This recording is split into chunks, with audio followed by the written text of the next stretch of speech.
All right, what is up, Generals? We're back with Ultimate General Civil War, and this is the J&P Diet Legendary Major General Let's Play.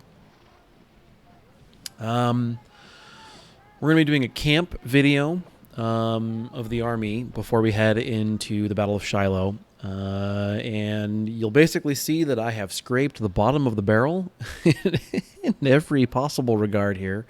I've got 2,300 men left over, nothing worth spending the rep on, and I don't want to have too deep a morale penalty, especially in this particular battle. We are out of money because I have put it all into supply, and we are bringing two, I would say, understrength divisions, corps. Are for our career points. You can see I've got no points in politics. I've got 5 points in econ, which was useful. I think this has been this way since First Bull Run. This has been useful for building out the army in terms of buying enough cannon and buying enough gun, etc. I probably won't touch it for a little while. I'm more interested in bumping up some other ancillary stats. I'd like to get a larger logistics score, for example. I'd like to get at least 2 and ideally 4 pips in recon, and then I'll leave that there for a while. And then I want to get medicine up. Medicine is a super useful stat in that I've gotten fairly low training. AO5 is probably going to have to get bumped to AO6 or possibly even 7, but I'm fine with it where it is. As you can see, I wasn't able to field more units anyway, and I have stats left over. I really, really miss recon, but I cannot imagine where else I could have gotten the points to get it. Maybe medicine I could drop. I came into the campaign with, I think, 1 pip, so I could have dropped the 2 into recon, and that wouldn't hurt. But the extra spawning, wouldn't have made enough of a difference, I think, versus the trickle back, which is useful because we expect to take casualties. And so medicine is a way that I can sort of pseudo-train, essentially. I get pseudo-veterans out of the deal. It saves me both the gun and the cost of the veteran in terms of keeping the men. However, I obviously don't get as many back. So this is where I'm at as far as the campaign screen is concerned. We are just dragging from whatever we can get as far as officers are concerned, and we've more or less equipped every gun that we can feasibly do so without losing perks. Because I can't, I don't have men, I don't have money to buy veterans with. So sure, I've got 800 some Lorenzes I could put somewhere. But I don't have a unit that I could put them on, and I can't afford to buy more. So here we are, right? First Division will be bearing the brunt of the early fighting. I am still kind of debating which gun platform I want to bring to the first phase. I'm actually going to swap the Jameses with the Ords. I am definitely bringing the Napoleons. These guys have really been rock stars for me. They're just really great all-rounder guns. We'll be bringing some infantry to fill out the line. And then you'll get bits and pieces of... I think you get more or less the first division, essentially, of the second corps. And so we're going to be bringing the big-ass 16 or 19-gun 6-pounder Parrot, or 6-pounder gun unit, and they're essentially there to stopgap some of the infantry. We have 3 cav all told in kind of a brute squad. We have a bunch of light infantry. And the reason we have the light infantry mostly is that I needed just units to fill gaps in the line. That's basically it. We're tapped out on a lot of different kind of weapons. I swapped the Spitfires from the revolver over to the sharp rifle. And the reason I did that is because it has 475 range now, which puts it just outside of the range of regular infantry guns. I very sadly could not justify even $10,000 to buy the 127 sniper rifles here. I don't think that the JF Brown is good enough to justify the cost. The Scope Whitworth is. The Brown seems to be not as good to my estimation. Unfortunately, I just really needed units going into this battle, so I am going to miss the 127, but there's other battles coming, and I'll have more money later on, and I'll be fine. Similarly, I'm tapped out with cav weapons that matter. and guns that I can bring. We're just tapped for money, tapped for manpower. Every dollar I have is put into the Army. So our premier units, 1st Ohio Rifles, I'm from Ohio. That's why they got the nod, essentially. And they're going to be just brutal. I need them to be brutal at range if possible. So you'll see me using them as a fire brigade, as a defensive bulwark, so to speak. But doing my absolute damnedest to keep them out of melee. They have some melee experience. They're not total slouches in hand-to-hand combat, but the Lorenz is not exactly a melee weapon. It is definitely optimized for shooting.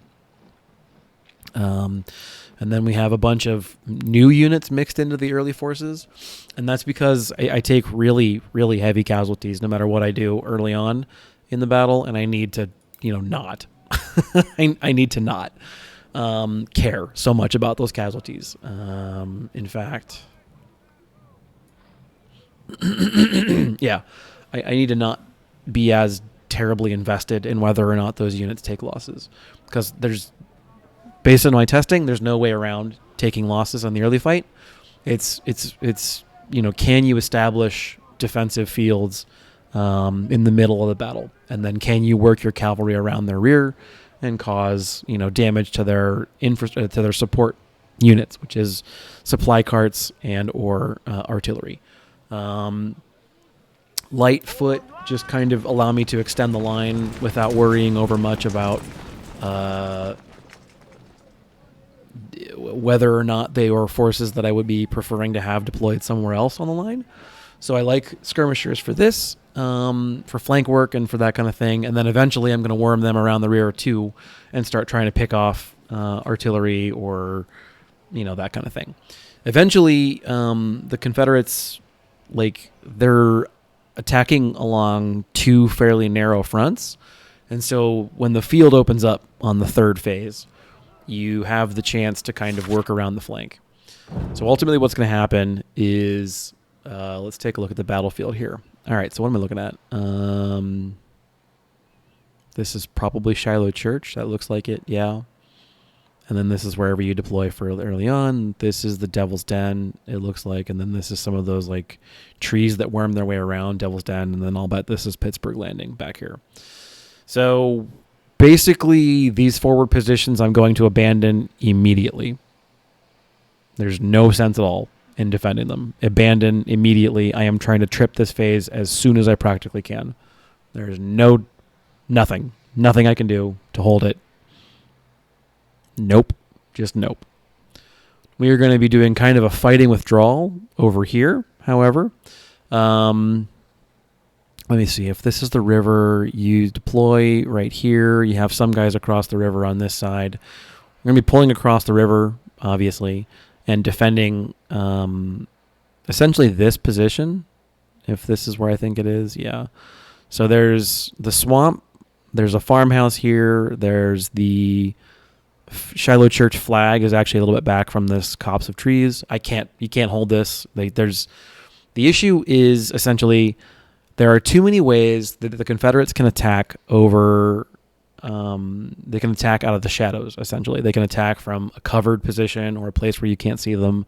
And that's my fault because I have awful recon. But when let's just get on the map and I'll show you.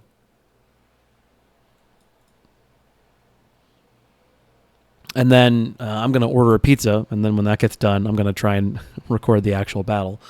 Blah, blah, blah. You know the setup, right? This is a pre-battle too, I guess. So this is where we end up. This is the last space. This is Pittsburgh Landing. And you get 2 gunships that, according to Panda, Confederate players complain about being too damaging and Union players complain about not being damaging enough. In his opinion, that means it's balanced about right. And that seems probably accurate. From a completely rational, fair perspective, I say, if that's the case, then yeah, it's probably about right. At the end of the day, we're going to be defending here. These trenches are good. I'm going to be occupying them with my allied troops and then having my troops behind them to sort of provide supporting fire when the time comes. Hopefully, I will have degunned as much as practical the Confederate attackers, and so that they will have nothing but infantry and maybe cavalry to attack this with, and then I can make that as costly for them as possible.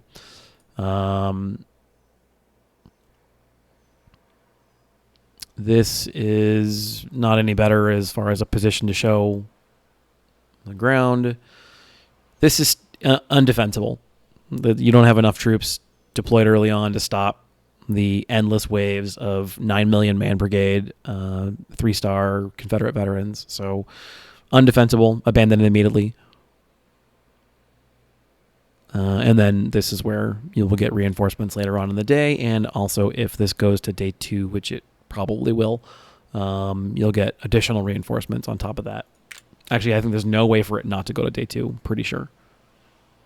Blah, blah, blah. They're sort of like doing this thing where I respect the hell of what they're doing. They're trying to make it seem like you don't know you're in a major battle. Like you don't know you're going to get attacked. Because on the day of, historically, they were more or less caught by surprise. They were attacked. Like pickets were the first thing that saw anything. And then the Union troopers were like in their tents asleep. Because these were 2 amateur armies still. These were 2 amateur armies that weren't very good at recon, weren't very good at scouting. They just got caught by surprise. So, blah, blah, blah, right? Like you pretend that you're going to get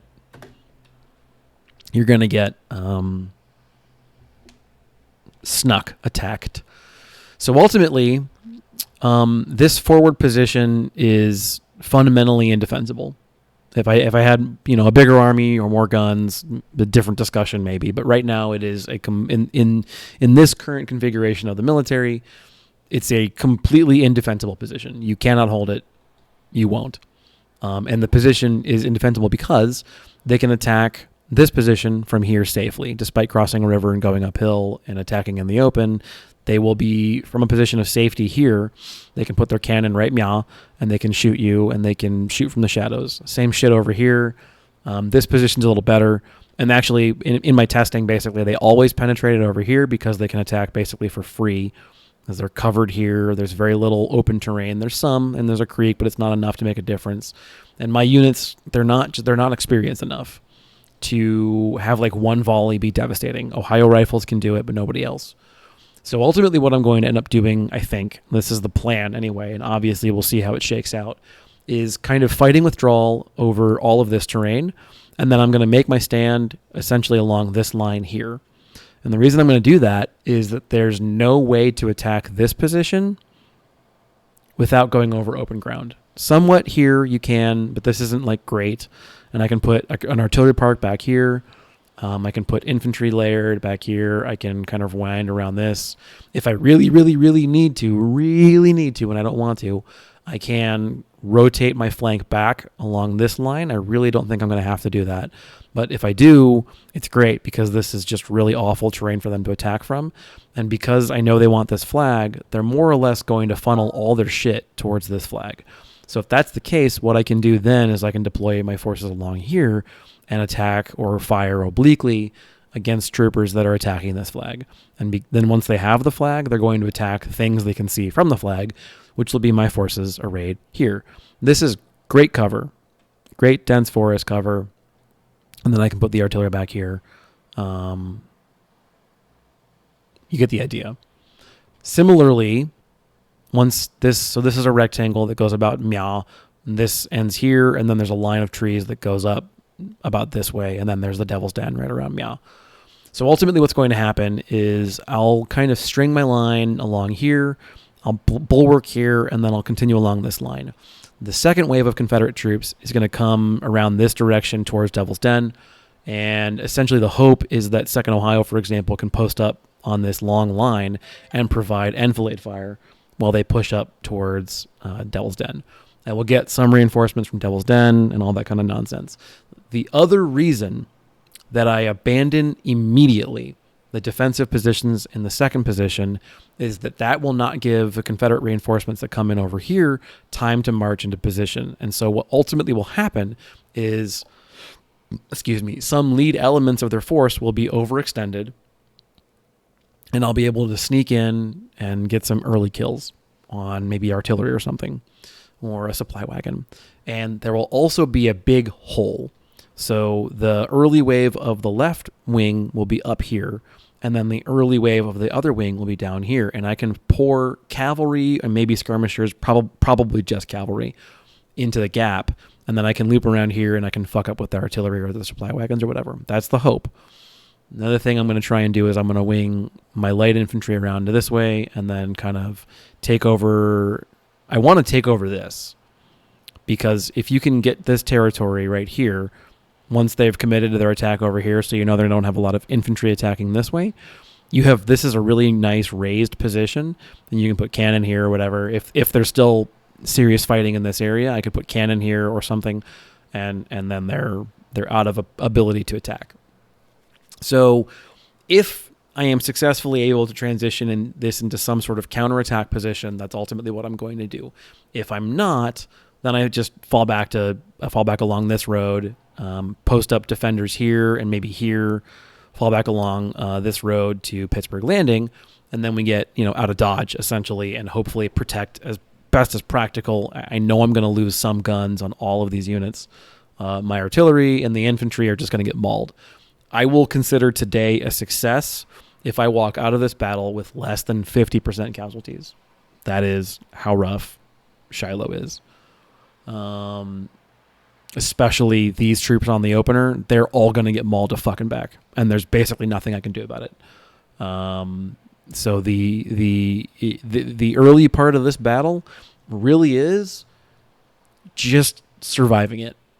And once I can open up the map, then I have some options. Once the map opens up, I have some options. I have gone about 50% of the way through the Battle of Shiloh on a trial run that I thought worked okay. And then I was like, all right, let's not spend 3 hours playing this out just to have to do it all over again while recording. And let's also not eat dinner. So, like I said, you see kind of the overall plan. You've seen the army. It is definitely a low experience army, and that is very painful, but it's pretty well equipped. It's smaller. I tend to play smaller armies anyway, and so units do generally need to trade 2-to-1 or better, or I'm screwed. Again, I do have their scaling at 0.85 for both their numbers and their experience, so they're going to be slightly less experienced than they would normally be. There's still plenty of 3-star units, and they're going to be slightly smaller than they would normally otherwise be. There are still plenty of units with 4,000 men in them.